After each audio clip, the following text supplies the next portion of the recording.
The White House says it's conspiracy theory to question the official story of Benghazi. The House Oversight Committee Chairman Darrell Issa has issued a subpoena for the Secretary of State John Kerry. He wants him to come before a committee on May 21st to talk about Benghazi. He wants him to testify. And now this comes in the wake of those smoking gun emails that show the White House officials worked to craft that narrative. The attack was part of a YouTube video protest, and it did not indicate a broader failure of policy. Now, Issa said in a letter to Kerry, compliance with the subpoena for documents is not a game.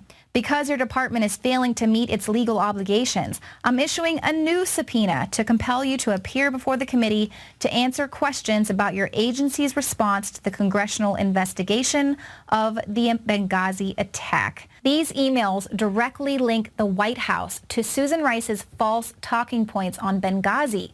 Yet they say that they withheld these emails because they had nothing to do with Benghazi.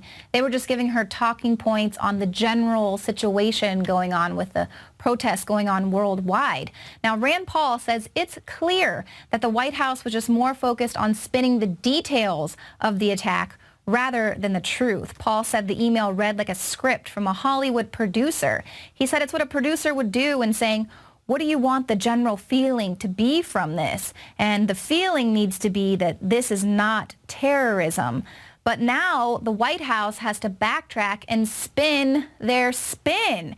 And how are they going to do that? By gaslighting. They say, what are you talking about? You wanted the emails on Benghazi. These aren't those emails. What emails are you talking about? These are just, they're not a smoking gun. This is an email that says there's a bigger cover-up going on.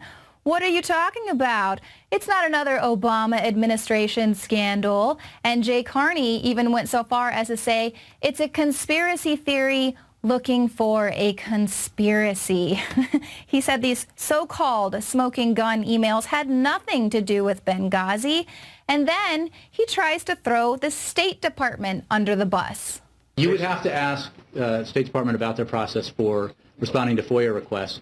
Again, you can just read it and then decide for yourself. As many people have now said and written, like, this is a conspiracy theory in search of a conspiracy. The conservative group comes in and says, we want Benghazi documents. The administration says, this is not a Benghazi document, so we're not turning it over, right? Again, I don't, like, this is a State Department FOIA request response. But again, we all know how this administration responds to those requests. Apparently now Congress is going to have to get all of their information from outside sources like Judicial Watch, who files FOIA requests. So then they roll in former National Security Council spokesman Tommy Vietor. He is asked as well about the talking points and his role that he played in changing them. Fox News asked him about adding a line that the administration was warned the day before the attacks of social media reports calling for demonstrations. Extremely worried. The 14th is the day you're talking about. Yeah. According to the emails and the timeline, Sure. the CIA circulates new talking points after they've removed a mention of Al-Qaeda. Yeah. And then at 6:21, the White House, Me.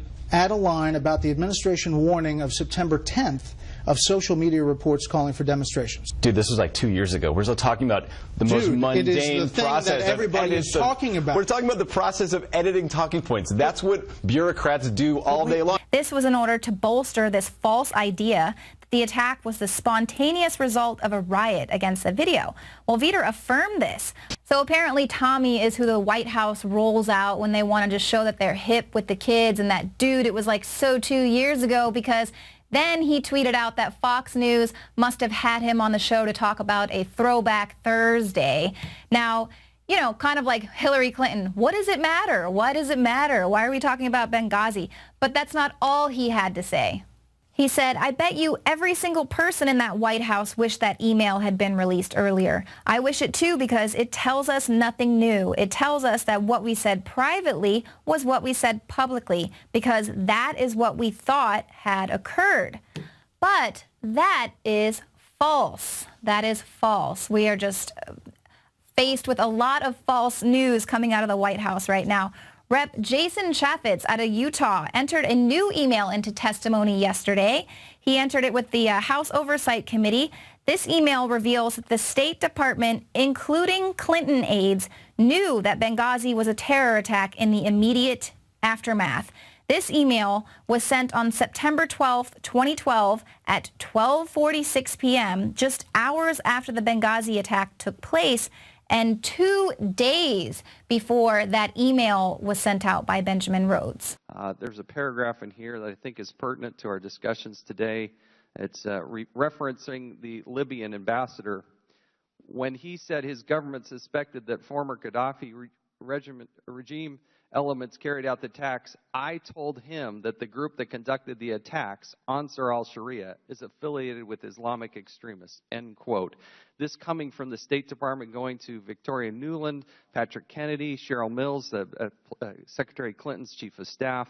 I'd like to enter this into the record, which has not been out there in the public. One question. It is what the State Department told the Libyan government what was happening. Quote, I told him, meaning the Libyan ambassador, that the group that conducted the attacks, Ansar al-Sharia, is affiliated with Islamic extremists.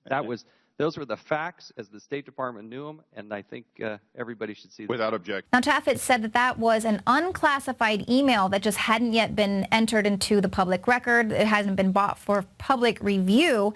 It just underscores, again, the fact that the White House knew that this was a terror attack. Clinton aides knew, and they wanted to downplay it so it wouldn't draw attention to failed policy. That's their words. Why the White House is desperate to bury Benghazi. The cover-up is about shielding details of arms smuggling to terrorists in Syria. The fact is, an annex near the U.S. Embassy was being used by the CIA to transfer surface-to-air missiles to terrorists in Syria.